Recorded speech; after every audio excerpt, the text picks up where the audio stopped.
Amazing. We are now live. Let me just get everything straight. Where's my mouse? This is good. All right, cool. All right, so I want to welcome you guys to the PDR Workshop live Q&As that we do every Monday at 9 p.m.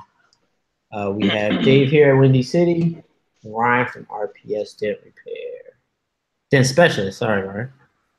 There's my mouse right here.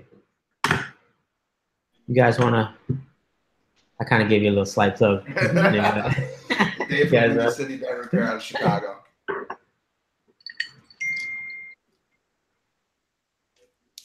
Right. Ryan, can you hear us? I can. Ryan is currently not at home, so bear with him and his internet connection. Yeah. So he's going to be cutting probably in and out here the entire show, but he's going to try to stick with us as best as he can. Dedicated. So, I'm going to assume Ryan doesn't have any tools with him. No tools today. All right. You want to go, Chris? Go ahead. You know, I think I put this on the show before, but and I believe there's another kind of edge jack now, or I guess I don't know, whatever. But I mean, I used these today, and these were. There's Chris. Or Chad. Pretty much. What's up, Chad? Save the day right here. Hold on one sec, Chad, and we're gonna kind of mute you here for a second. What's up, guys? I apologize. Every headset I've got in the house is dead or acting up or something crazy. So.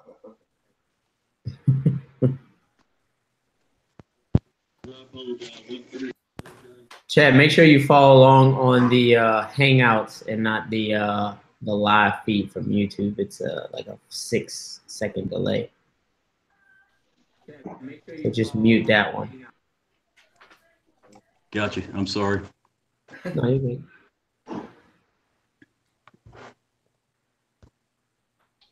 All right, guys, we have Chad from Endeavor Tools just joining on. Bear with us here, guys.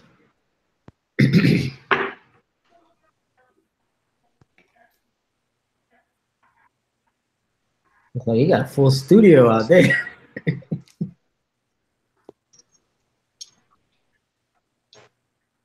Good to go?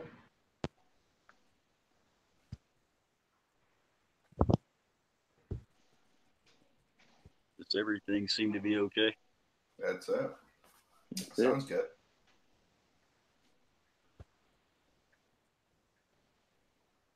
I think he muted himself. And now he just muted himself. But this is Chad from Endeavor Tools. We do have him on the show here. We're just trying to get all this stuff worked out with his mic and everything else. So you go. I think you should just finish up with your edge jacks. We'll get this straightened out real quick for the next 5. Yeah. So I got the edge jack tools. I run. I believe this is the R4 tip on it. Let me just double check here. Yeah. So it's the R4 tip. I think this is the strongest tip. Actually, the best tip to run on these things. I don't like the razor or gator teeth or whatever they call it. It seems like it pierces the metal faster than these round tips. But I got this idea from Sal. He was telling me that I don't know who he was talking to, but he was saying that the round, just anything round has a sharp point to it, obviously at the very top. Yeah. And so got me thinking. So a lot of times when I go to the round tools, it's to basically get a sharp tool. So you're seeing this kind of blunt round tool, but it is very, very sharp. Yeah, it does make a single point. So they come like this, and I think there's a handheld one. It probably is more convenient because by the time you attach this to a Kiko mini lifter and you're trying to see and pull at the same time, it's probably gonna become crazy. But I don't know helpful for the edges of doors and hoods. I use them right, and I don't know the price difference. You know, I use them probably once a month. I think they have a combo kit too for $100-something or something like that. Yeah, they're the two. Yeah, so one's shorter than the other. So there you go, it's the same. That's it. So that's one of my tools. And My second tool that I have here is the kind of cymbal stand that I believe Ultra Dent Tools sells. I believe this Medusa bracket is from James Lee, though. But the actual, hold on, let me check for a second. The actual stand is a limited. I'm sorry, Ultra Dent Tools. You can get them from Ultra Dent Tools. So Okay. I think this is a great stand. I use this every day. I've seen it a lot. I've seen it in a lot of your videos. Yeah, it makes me wish I had it sometimes. It's certain, like for certain applications, where like I'm not like Ryan. Stuck actually to the car. Yeah, I would have it like offset from the car with the light, you know, kind of casting a wider reflection, or like a far there more. And I believe it's like 100. It's like $150. Yeah. So it's not too hateful at all. Nice. But you need that. I was working with Ryan last week. We were in Baltimore, and I finally cracked and Milwaukee buffer. Milwaukee buffer, $300 for the set. For this kit, charger, 2 batteries, 3 pads, and it's just a nice little buffing set. Nothing crazy. So I finally broke down and got that. So much better than the attachment to the regular Makita drill, and this is just so much more powerful. Definitely recommend it if you guys don't have one. Just a Milwaukee buffer. I think I picked it up off Amazon. So I actually, Brian has one. Ryan, you know Brian, the Hell guy. He puts a 6.5-inch pad on it, and man, and he says he buffs at the edge of that pad, and so you just get more, I guess, more pad speed, rotation speed on it because of such a large pad. So try that if it doesn't cut as fast as you need to. I'll definitely have to try that. He told me that, or 5.5-inch pad, because the little 3-inch pads are just sitting there. So I have the big Milwaukee buffer, the cordless one. Oh, I love that thing. So, but I do have the one you have, and that's my mobile setup. When I'm at the shop, that big boy buffer is gold. Well, I think we're ready here. We good, Chad? Everything sound okay, guys? Yeah, it sounds great. Sorry about that. I had a issue with my other headset, so we'll have to go with this one. No worries, no worries. So if you guys don't know, this is Chad with Endeavor Tools. It's a newer tool company that's coming out. I haven't had the actual chance to use any of the tools, but Ryan was definitely hyping them up. And he was saying that there's some nice stuff. So what's up, Chad? How's it going? Not much, guys. First off, I just want to say thanks for you guys having me.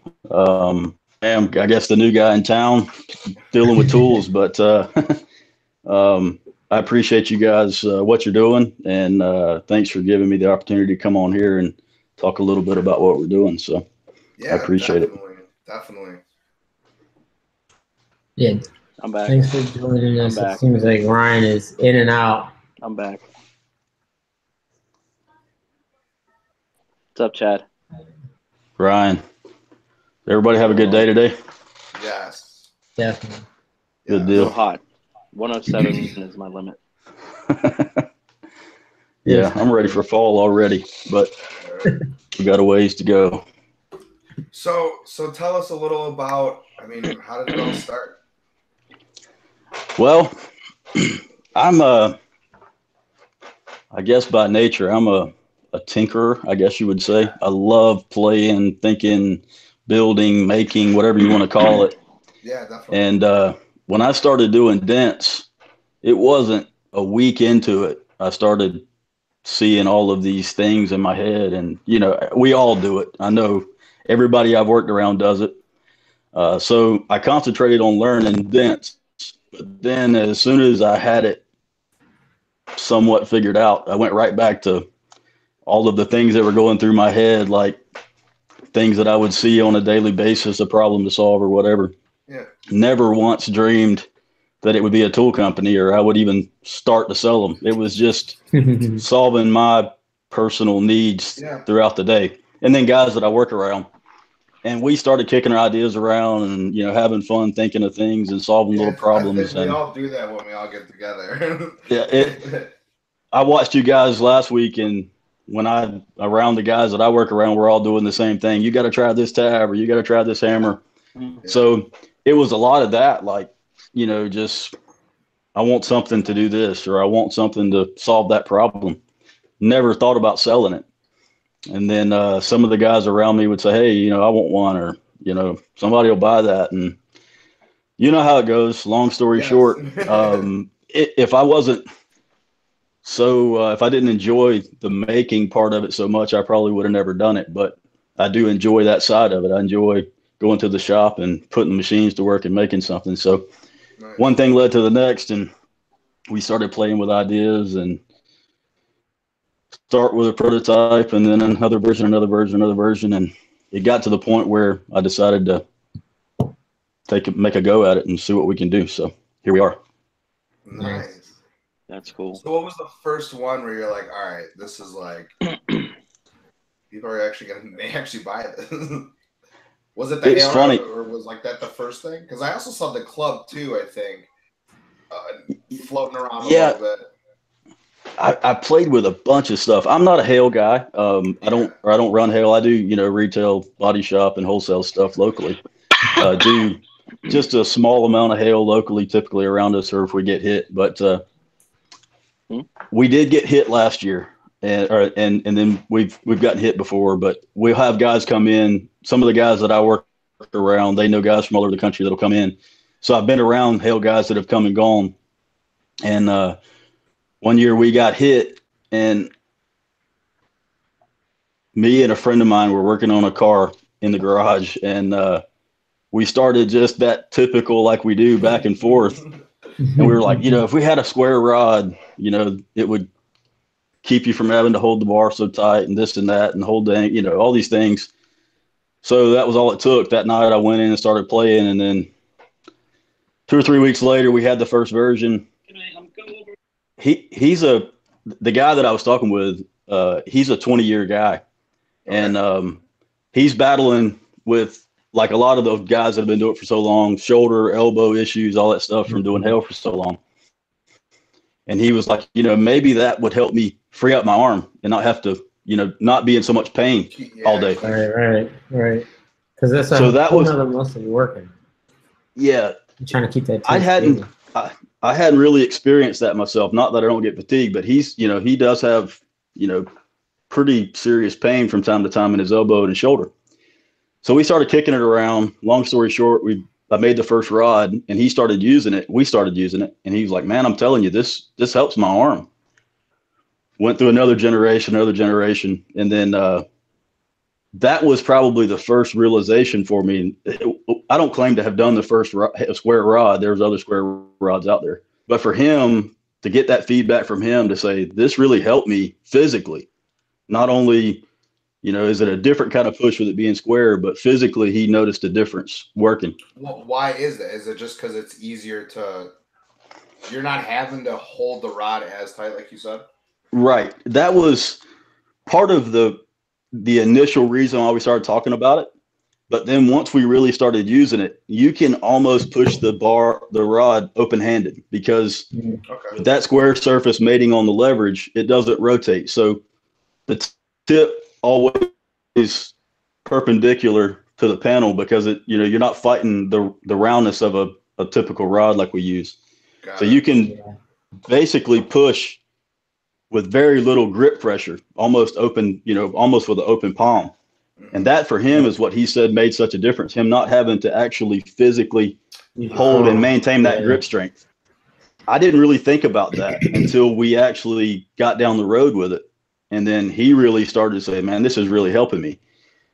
So we did that for a while. And then we going back to us getting hit pretty bad last year with hail. And some guys came in, a good friend of his, same position. He's bad shoulder, bad elbow. I handed him a rod, and within 5 minutes, he said the same thing. He's like, oh my gosh, I can't believe how much it freed my arm up. So again, for me, it wasn't that big of a realization. But for both of those guys that are battling, some issues from long-term effects of doing this, they started right off the bat, started telling me that. So I would say that's probably the biggest trigger. And it being different, I thought, heck, let's just give it a go and see what happens. So here we are. And what year was that? How long ago was that? I've been building tools for several years now, but we didn't really, I didn't really push it and build the site until last year. So that's when we I've sold some stuff to guys locally and some friends that have come and gone, or guys from around the country, but didn't really build the site and actually start selling to the public until last year. So nice. Gotcha. So I see on your website, I know you're kind of known for the little hell rods. I see on your website you have the club and knockdown, the combo. Do you have that kind of at your desk? I do. There you go. This is look at, I saw. Explain this. It's cool. So to me, when I first started, I started using the handle of a hammer, like a lot of guys. Right. And I did that, and I got so used to it. And I had my favorite hammer, and that's what I did. Of course. And then, I started accumulating hammers and knockdowns and more hammers and more knockdowns and all that stuff. And, I tried the paddle thing, and I know a lot of guys have gone to that. And for some instances, I liked it, and some I didn't.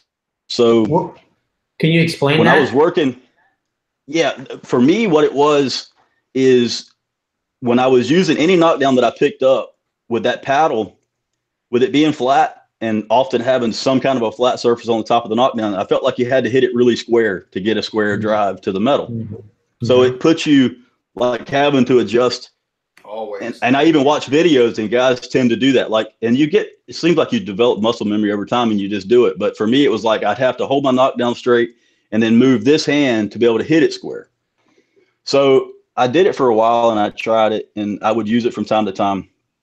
The reason I went that way is when I was working around a car in a shop or at a dealership, I always found that I would reach for my hammer and my knockdown. Other stuff, I always knew where it was at, but I would set the hammer up here one time and set it over there one time, and the knockdown over here and the hammer over there. And that kind of stuff just kind of sends me. It still happens. Sends me over the edge.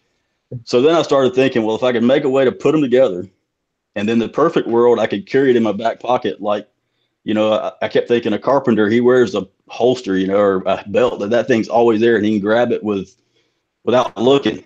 And we use that kind of like that. It's like you kind of want to be able to grab it and have it. Always. So I played with a couple different versions, and back to this, that's what I came up with. It allows me to store the knockdown in it to where problem number one, they're always together. And I don't leave one over here and one over there. And then with it being round with no hammerhead, I tried to carry my hammer in my pocket, and it would always fall out. Right. Well, this I can actually carry in my back pocket on my right side, and it will sit there, the two of them together, and I can just grab it, no look. And I have it always. If I walk away from my cart 3 steps, it's always there. Or if I'm on the other side of the car for some reason, it's always there. It's there.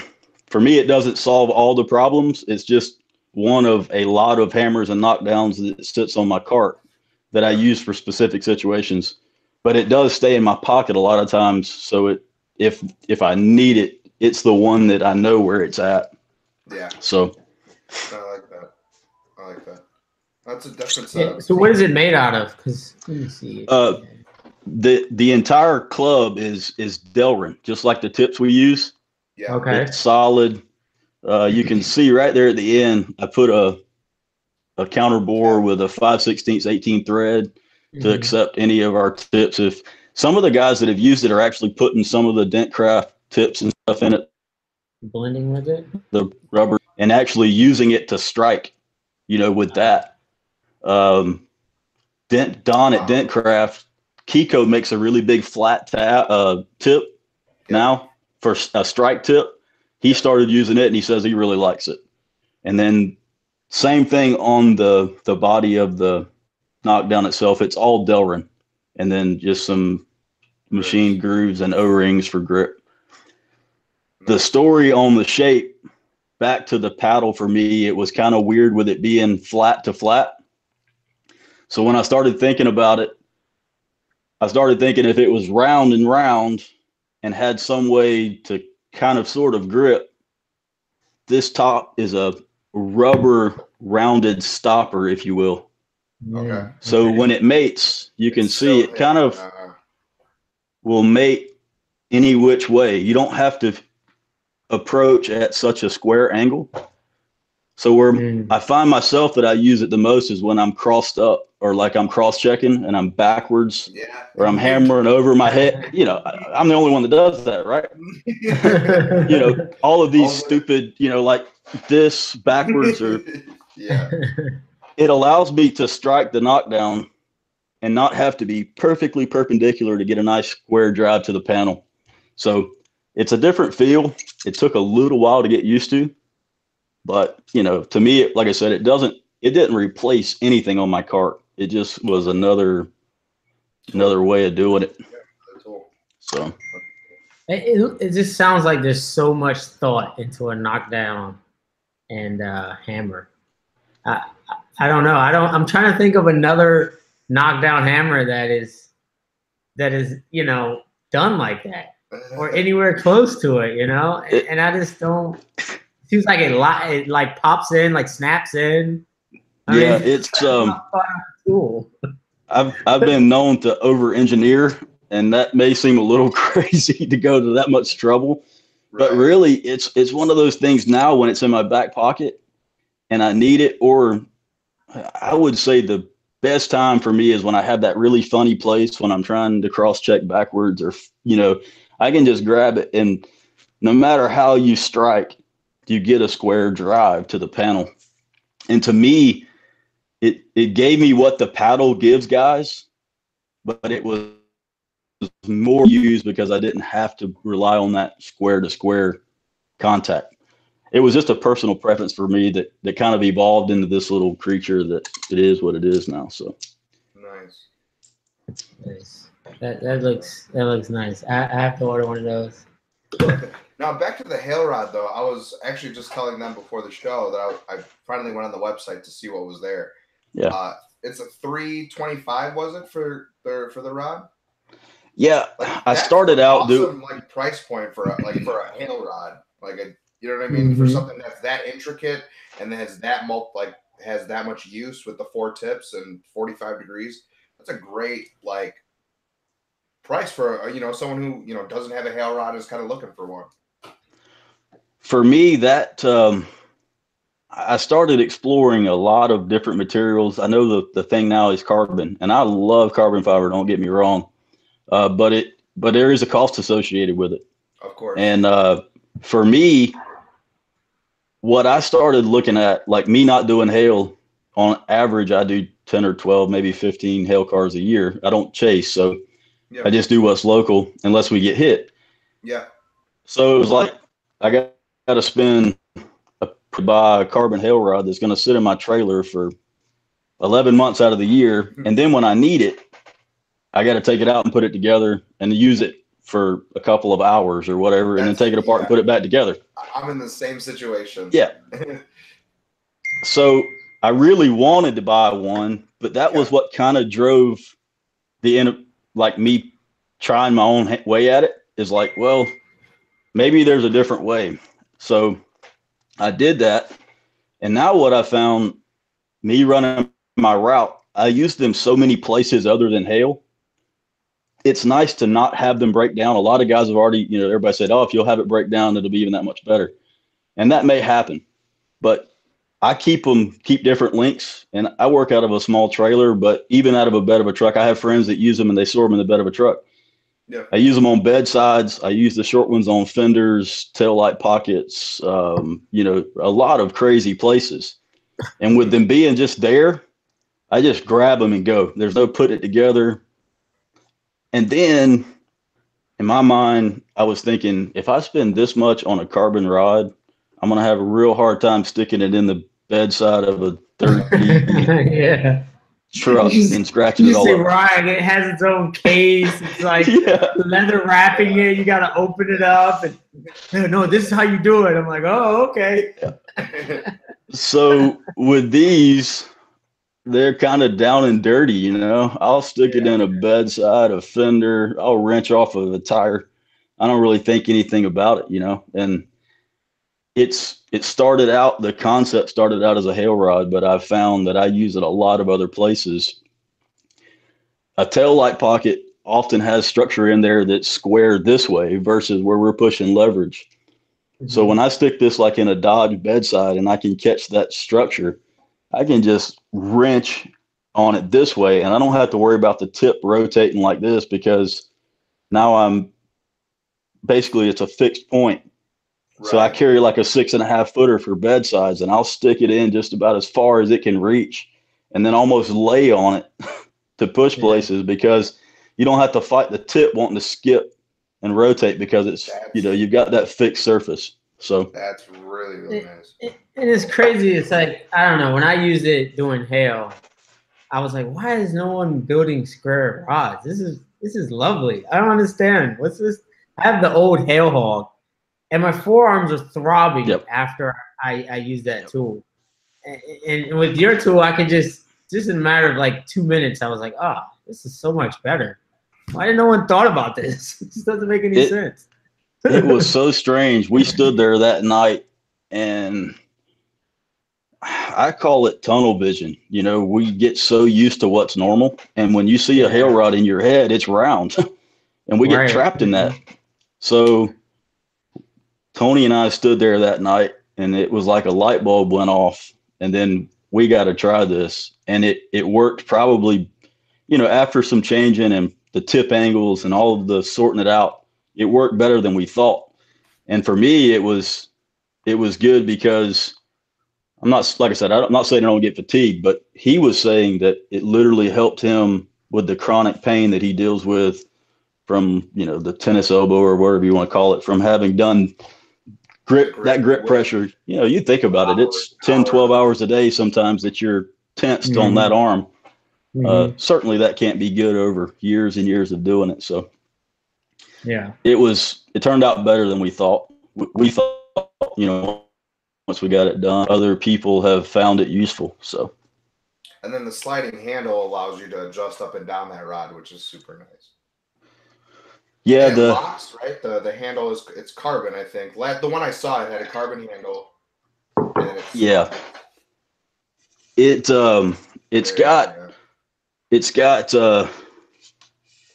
it's hard to see, but in here, in both of these inserts in the carbon, it's got a slight bit of a camming action. So as it rotates about 1/8 of a turn, it locks onto the 4 edges of the square bar, which that was something that I backdoored into. I didn't think about until it was a benefit of it being square, that it gave a really nice way for it to lock. So you can use this rod. This one's a 4 footer. You can use it at 4 foot, or you can literally slide this handle up and be using it at, you know, 16 or 18 inches, you know, right inside the rail or the brace. And I sell them with or without the handle, because you can use it. I use a lot of the short ones that I use for other kinds of damage, and even for hail without the handle. But if you're on it all day, the size and the shape of the round handle makes it a little more comfortable. And a lot of pushing you can actually do with an open hand, because it's, you know, the rod stays straight on the leverage. You don't have to fight that tip rotation. So. And on that tool, what is it made out of? The extrusion is just I wish I had a cross section of it, but I don't here. It's just an aluminum X-shaped extrusion, and then every part that you see, we machine in-house. I have a friend of mine that owns a machine shop, and he lives about 7 minutes from me. We met in another profession and have come to this point in time, we both like making. So everything that you see, he or I make in our shops, from the machining, the coating, the sewing. If it comes from me, it's made by one of the two of us from start to finish. So it's a piece of so it's aluminum with the ends billet aluminum, I guess, right? that's right. The links are, they're all. This is 1 inch, 25 millimeter, and then on the longer, the 6 and the 6.5 footer, I go up to a 30 millimeter, which is a larger extrusion, but it's square. And then the billet ends, these are 70-75 aluminum, and they bolt into the extrusion, into a tapped center of the extrusion. I wish I had a cross section of it, but I don't. I apologize about that. Nice. And then the same thing, the end caps, everything bolts up. Okay. And and it's 2 90-degree tips and then 2 45s, correct? It's actually, I know it's like 2 straight and then 2, like, I wouldn't say 45, but I know they're like kind of. Yep. Yeah. It's funny. These two I would call the everyday tips. If you look at them, they're actually not 90. There's about 7 degrees of forward cant to them. Got it. Kind of a crazy story behind that. After I got through about the second generation of it, we had a bunch of guys here and they were working hail, and I was standing at the gate of a car, an SUV, watching a guy work from the side, just taking it all in.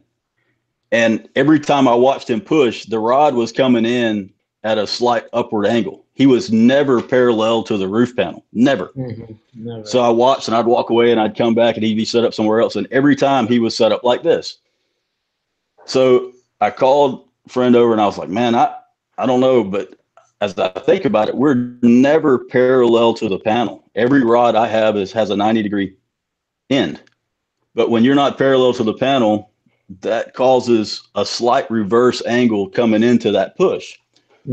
So I left there, come home, build a jig to start playing with angles. That's the tinkerer in me. I just gotta go home and we had a piece on the wall and we were measuring angles and trying to figure up all this geometry.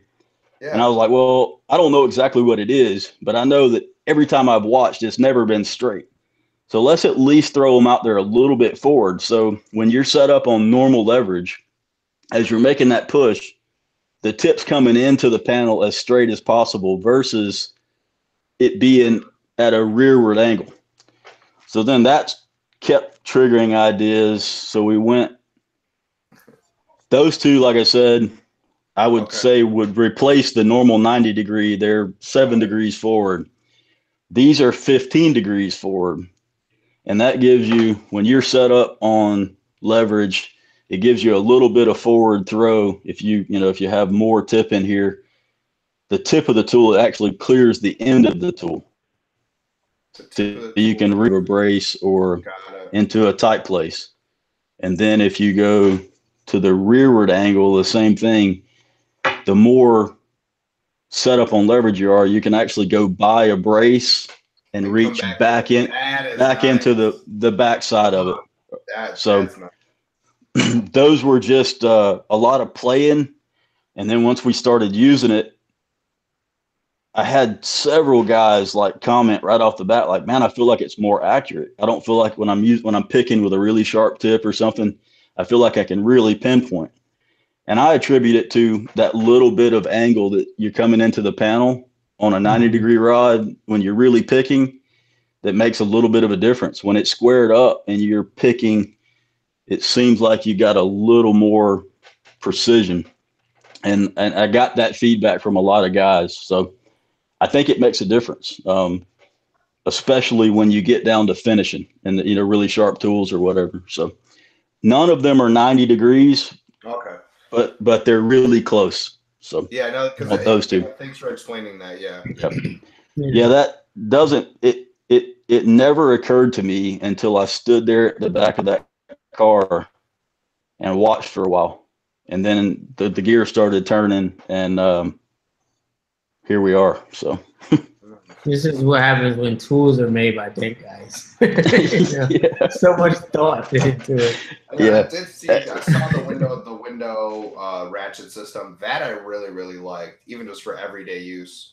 Because I don't do them. I'm like you. I get the X amount of hail cars, per year. Yep. We get hit. If not, but like this is a nice simple setup.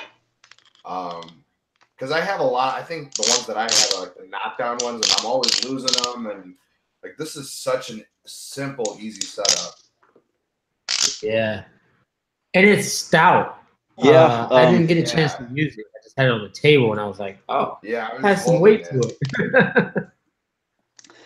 I fought with chains and I fought with straps, like you said, the knockdown hangers and round hooks or round rings and stuff, and it just didn't work for me. I always got frustrated, and it's a funny story. I started playing with different ideas for something along these lines, and I used several different things along the way trying to accomplish this. And it worked. Some friends of mine were using them. They liked it, but it still wasn't what I was looking for. So this is a strap that I actually used on a project at a previous job years ago, a totally different use. And it's a really good system. They use them for the technology's adapted for like snowboard bindings. You've probably seen similar stuff like on mountain bike racks or the back of a car that wrap over the tire. The push to release straps with a click, click, click. Yeah, of course. So I used them, like I said, in a previous life, start doing dents, never think anything about them again. So I'm working on this solution, trying to come up with something for leverage. And one morning, really early, woke up from a sleep. And this is in my head. I saw these straps that I had used 6 or 7 years before on another project. And it was that light bulb moment, like, that's what I've been after. Mm-hmm. Hunted them down again, a lot of playing, a lot of figuring, and finally got it to where it's right. Or at least I'm happy with it for now until I change something else. But for me, I didn't want to fight with straps. So you can take this. I use my left hand, open the door, go in the door, close the door, and then fully adjustable every quarter of an inch, click, click, click, click, click. So sometimes your doors aren't straight, the jambs are out, or the frame is, so you can level it up. And then in my mind, it was just for leverage for a bar. But then with it being so quick to adjust, I find myself, if I've got a brace tool or if I've got a whale tail or something that I'm actually reaching in the car to use, I just grab it and I drop it 6 or 8 inches and my arm goes in, and then I'm leveraging because 2 pushes of the button and you can drop it, up to 12 inches. I would like to keep it up tight. Oh man, that would be, I need that. I need that, yeah. Oh man, I didn't even think of that. Cause you know how many times I'm like, move. I'm using 2 hands or something. Yeah. Oh man. It was one of those things that was not designed for that, but it was like it drops out of the way so quick sometimes. And then, you got a hail rod with 2 big long tips in it and you're like fighting to get it in and out. Well, you can just drop it down, slide it in, and then, it just pushes up to height wherever you want it. So then when I started dropping it out of the way, it was just natural when I would grab a shave tool or a whale tail and I'd reach in there, I would push it up and my arm could just set on it. And then it's just so much more control, when you're pushing like that, to have something to leverage your arm off of. That thing is stout enough where it's not gonna. It won't release it. I mean, I think I touched it, but I didn't really mess with. Like, how much pressure can it put before those straps? Before those things click. I have tried really, really hard, and they actually have a rating. I'm sure you have too. Like I know I would. It's funny. I'll try to get it up, and I'll quote it right off their website as we're talking. It's a pretty ridiculous number that they claim that each of them can hold. So I've never had them fail, and I've put them through the paces pretty hard. Trying to make them fail. So to me, it's just the speed that you can adjust and set it up. I like to be able to grab it with one hand. You know, you've got a little bit of flop, if you will, there, but I can still go in the door and close it. I had to do this for, you know, the moldings or the seals and everything in the door, but it's still stiff enough that you can go in the door one-handed, and then it's a pretty quick adjustment up and down. And then I see, so Dave Johnson over here, who I think, you know, he's the one who gave Ryan or let us borrow it or look at it. Yep. Says it works great with the square rod design. It kind of just sits on there and there's no sliding. Because I've used Ryan's carbon rod. Yep. And it does, you know, they're sliding. You're sliding it back and forth. And I think with that square, it'd be a lot easier. To me, that was one of the other benefits that wasn't really, we didn't intend on, or, you know, I didn't think about it to begin with, but with a round rod, you're contacting one little point of that shape. Well, with this, you've got, you know, that whole surface that's now sitting on leverage. So I started out, I wasn't putting any kind of non-slip on them and didn't really have a problem. But a lot of guys were going back to their Carbon Tech rods or round rods, and they were saying they were getting that skipping. So I had another guy, a friend of mine now, that came to me with this idea, and I think it was phenomenal. We started adding this to it. And to me, it makes it better with the square rod and a whole lot better with the round rod. It gives it just enough bite that it keeps some of that skipping, even with a round rod. Or I'm bad to use ultra picks when I'm doing hail in certain places, and like those picks will sit on here, and you can really load them up, and they don't want to skip, even when you're crossed up at funny angles. It's just enough bite. So it was an awesome idea, and it made it even better, I think. So. It looks good. Thank you. This is go ahead, Chris. I'm sorry.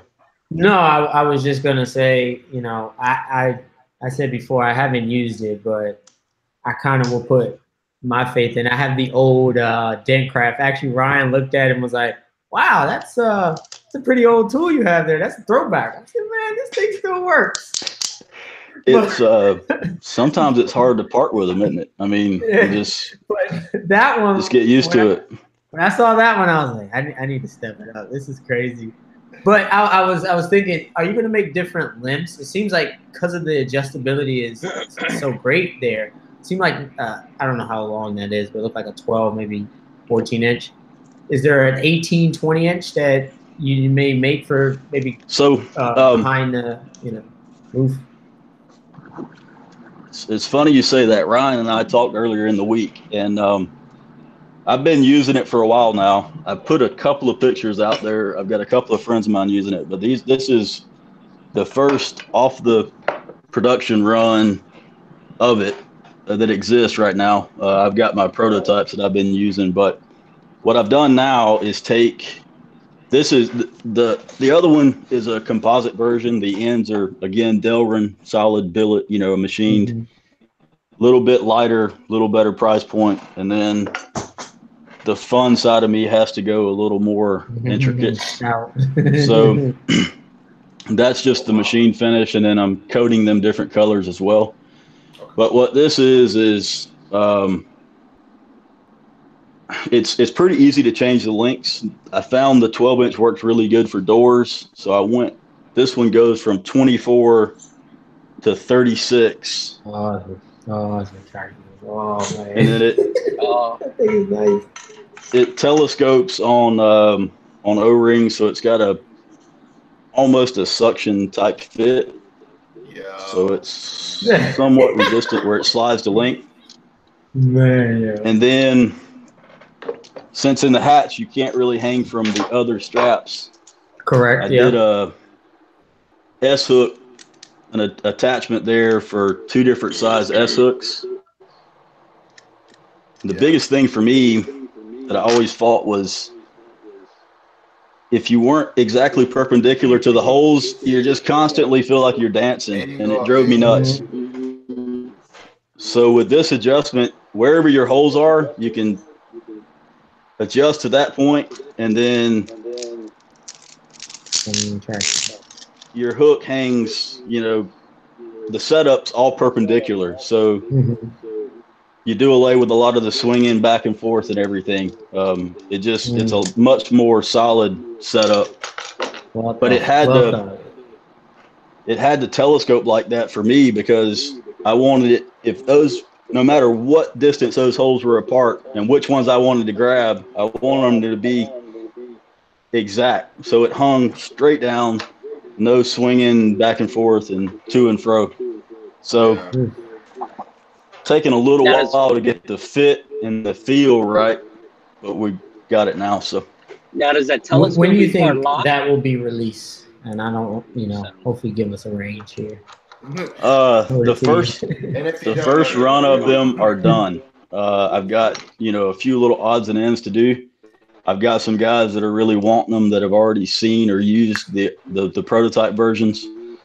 So my plan is to get them out to them, and then they will be for sale really quick. I don't want to put a day on it because sometimes that's hard to do, but it will be really quick. Like I said, they're actually machining's done, most of the assembly's done. Cool. You can see, I mean, it's here. Just a few little things before I pull the trigger completely. So interesting. Nice. Well, we're gonna open this up for a Q&A. It's the last 15 minutes of the show, so we want to get anybody that's in the chat to ask away if they have any questions about your tools. But meanwhile, while the chat's coming through, what is the future of Endeavor Tools? What is your goal? Where do you see yourself in 15? Well, not 15 years, but 5 years. Where do you want your company to be?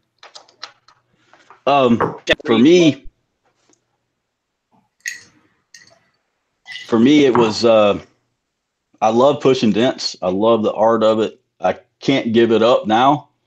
But being around a lot of guys that have been in it for 20 plus years and they're physically starting to suffer, my thought was, if I can push dents and build tools that help me along the way and build a business to get to the point when I don't want to push 5 or 6 days a week and transition into that.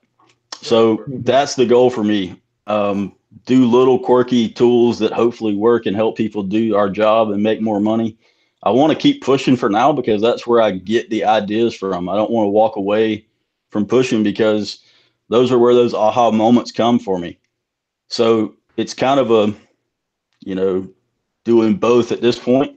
Yeah, of course. And then hopefully as time goes on, transition into more tools if it allows, but still maintain some pushing so that I can keep thinking about figuring out, solving problems, being around guys that are doing it. So yeah, definitely. No, that's awesome. I don't like putting a timeline on anything because, you never know what tomorrow holds. So we'll just, exactly. No, I completely we're just doing it for now and hoping it all works out. I think that's awesome. I think these first couple tools that you've done, I mean, the quality of them, like just by holding them, like the quality is there.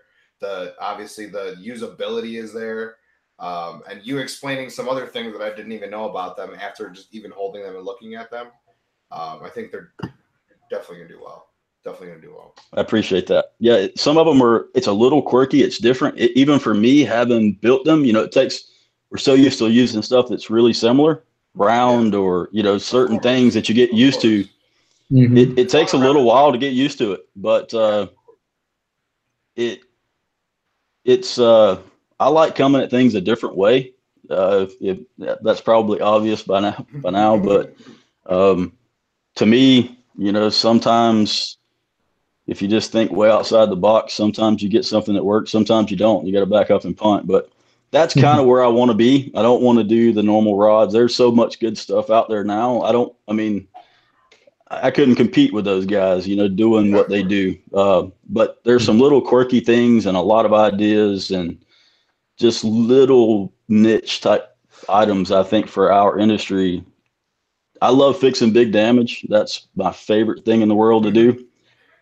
And there's a lot of good stuff out there for it. But I think as the years go on and as we push the limits as to what we're fixing, there will be more and more of a demand for little things for that kind of damage. These half-inch rods aren't going to be pushing this metal that I'm trying to. Yeah, exactly. So that's an 18-inch square Endeavor tool, fender tool that's kind of curved, but it's still square or something. I'll wait for it. It's funny how many places I found to use these things, that I never thought about, but it's there and you start using it. But that's what I like. I like doing, I mean, I love hail, but I like big damage. So a lot of my focus, since that's what I do as much as I do, that's a lot of my focus is, things that will cater more to that.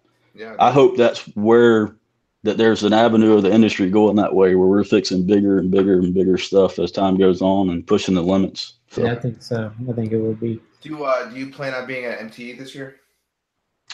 That's the plan. Yep. I didn't make it last year. Just wasn't quite ready to jump in, but we're going to go this year. Andrew is the friend of mine that lives up the road.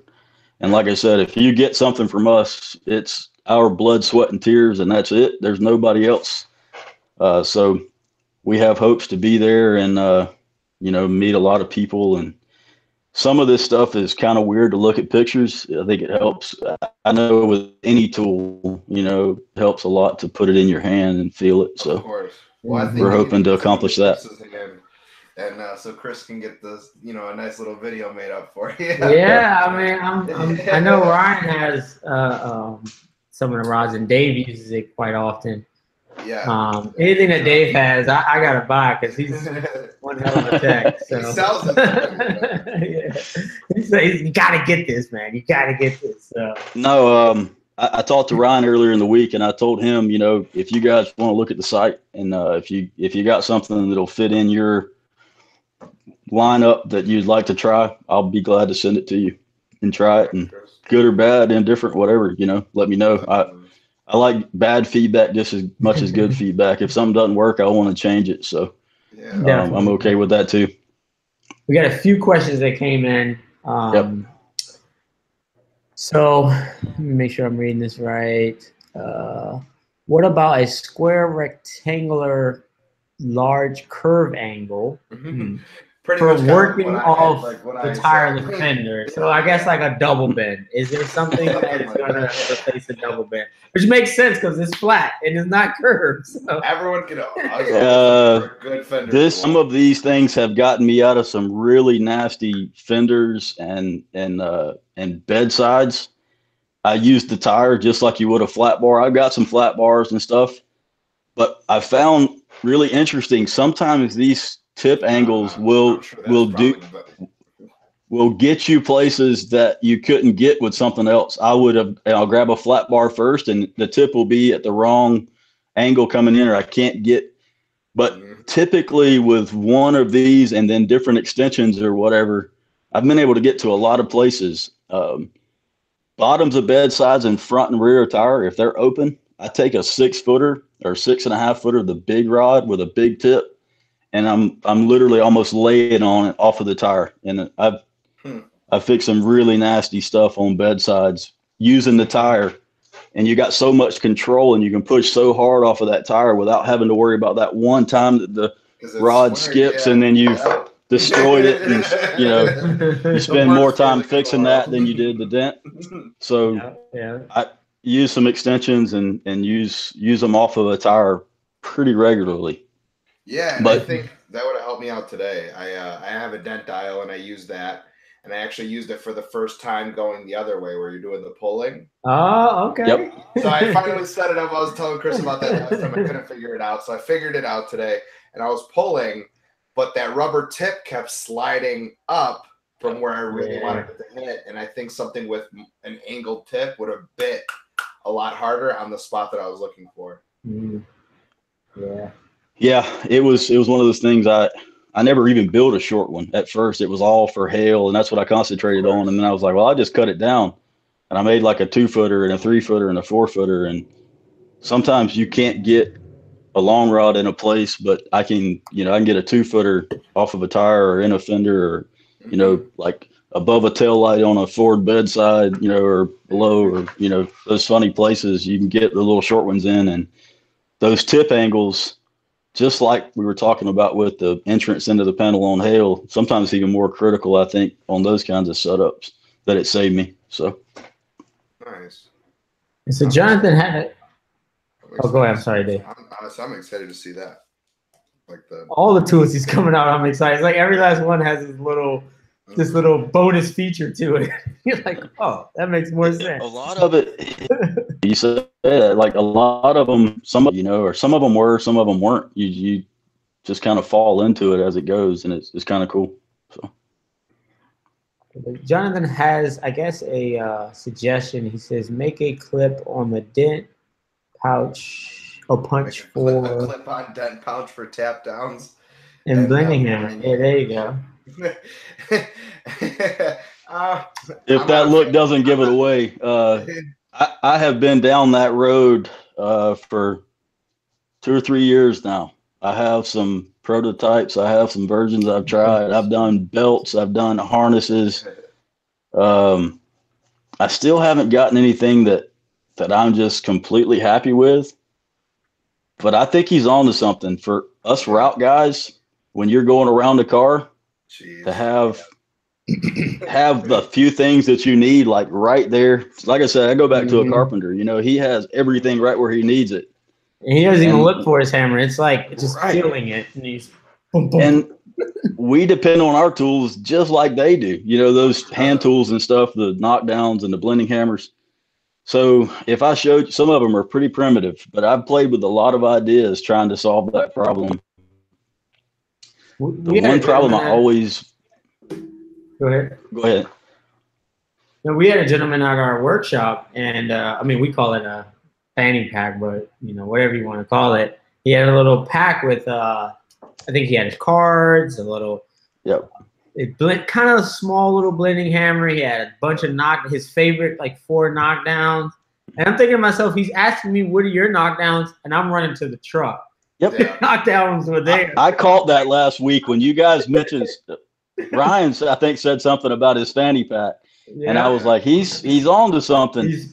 I told him he's probably the fastest guy on the lot right now, man. I'm telling you. Those steps. One thing I didn't think about. Go ahead. When I started playing around with the idea of this and like carrying my blending hammers when I'm on a rail or whatever somewhere, you think about when you're on a hail car, how many times you turn around to that cart. So much. And if you do that every day, 5 or 6 days a week for 20 years, everybody I know that does PDR has back trouble. Well, you've turned around like 70 times a day to get tools off of the car, on top of all the other things that you're doing. But like you're doing this all day long, just half of a turn to grab another tool. So for me, it was like, if it's there and like that carpenter, I don't have to look for it. It's that much less you're doing. The problem I keep running into is when you carry stuff, when you're up against cars, you're working around cars, it's real easy for them to be up against the car. So that's where I have trouble. Like some of the solutions work as far as carrying the tools, but it's real easy to like back into the car with a hammer or a knockdown or something. And that always bothers me, to scratch the side of a brand new Mercedes with a knockdown because you didn't think about it. So that's the one hang up that I haven't overcome yet with some of the ideas I've had. Yeah. He basically had it in the front, and next minute he had it in the back. Yeah. So he was. I mean, he didn't seem like he had a hammer on it, but everything else instead of his hammer. I mean, when you start thinking about it, it's a good idea. I mean, I don't know if I can do the fanny pack yet, but. And I don't know if I can do like the makes you twice as much carrying around the medieval gauntlet. Like it's not, hey, how are you? And I got 5 knockdowns pointing at him. I look like Spider-Man or something like that. Yeah, I'm not into that. I've tried them. You guys are gonna really think I'm crazy if I start telling you some of the things I've tried, so I just won't. But I've tried them in some pretty crazy places to try to keep them from off of your waist and hitting cars.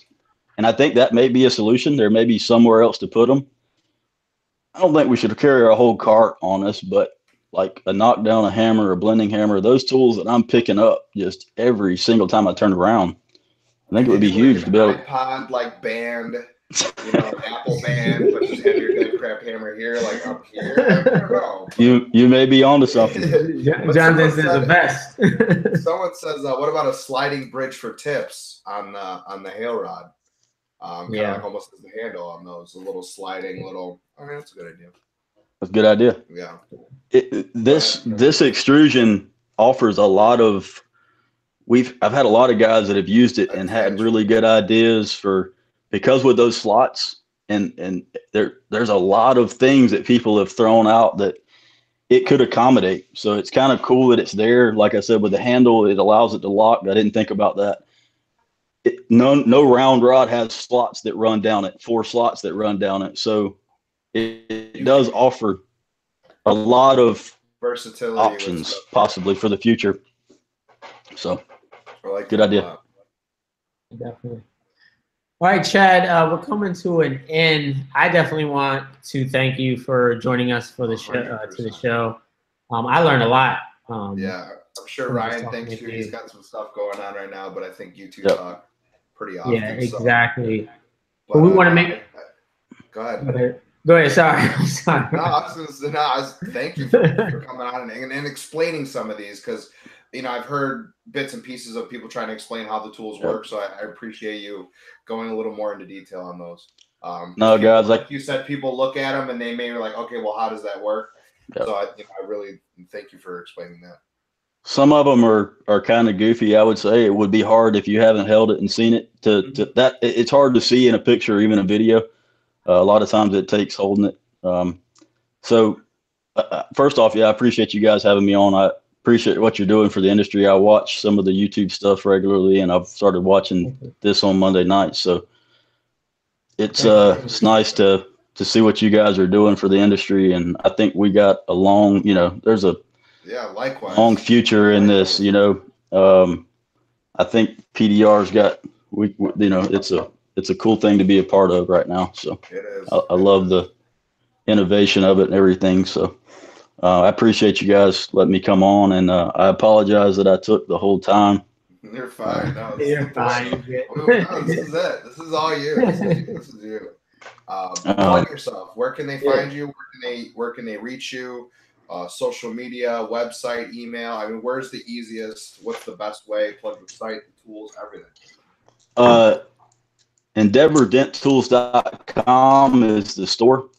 I'm really terrible with social media, so I'm on Instagram at Endeavor Dent Tools, and unfortunately, that's about it. I've tried to do some Instagram and stuff, but I'm much more at home in my shop building tools than I am on social media, so I have a lot to learn when it comes to that. But well, get some stuff to Chris, this guy right here. Reviews for sure. Both of you guys, I mean, look over the site. You see, some of what what I'm doing. I'd be glad to send you stuff to try. If you like it, fine. If you don't, fine. Just you can reach me at through the website, the contact there, or EndeavorDentTools@gmail.com. If you want to reach out to me there and get me a list of stuff and an address, we'll see what we can do. Thank you. I apprate that. We'll put all your contact info in the description too. Yeah, definitely. Thank you. And it's just the email on the website, right? No phone number. I'm looking at right now. Right? Yeah. Okay, perfect. I monitor it regularly, so if you reach out there, I'll get back to you as soon as I can. And you're running a special right now. Looks like free shipping for any tools over or any orders over $400, right? Yep. Doing free shipping, and probably we'll do something for the 4th next day or so. So may throw something out there for anybody that's interested. Get some stuff out there in people's hands and see what they think. So definitely, that's awesome. So guys who are tuning in now, will obviously get the jump on that. So definitely.